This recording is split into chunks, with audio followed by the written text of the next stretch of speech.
it's time for the 7 things you need to know to start your day. Number 1, the Adams County Board has voted on a formality surrounding its adult use cannabis retailers occupation tax on Tuesday night. It removes the up to from the 3.75% sales tax ordinance passed last month.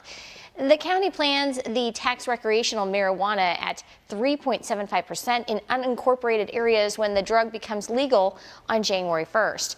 Board Chair Kent Snyder says the county budget will be distributed on Thursday. Number 2, 12 of the leading Democratic presidential candidates gathered for debates last night in Ohio. It was the largest debate field in modern history. The candidates clashed on how they would solve problems like health care, income equality, and the opioid abuse problem, though each did say they supported the impeachment inquiry into President Donald Trump. And number 3, congressional Democrats, meanwhile, have decided against holding a full vote on impeachment inquiry into President Donald Trump.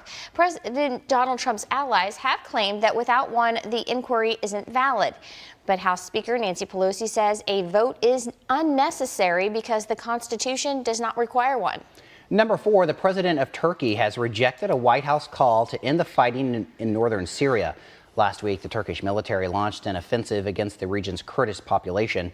The move came after President Trump withdrew U.S. soldiers from the area. Vice President Mike Pence will head to Turkey today to try to convince the government to agree to a ceasefire. And number 5, and new this half hour, now exactly 1 month in, the General Motors strike may be nearing an end.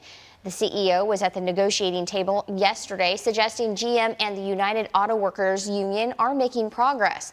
The union also called its local officials to Detroit this week, possibly to vote on a tentative agreement. And number 6, also new this half hour, airlines are starting to offer travel waivers ahead of bad weather expected today in the Northeast.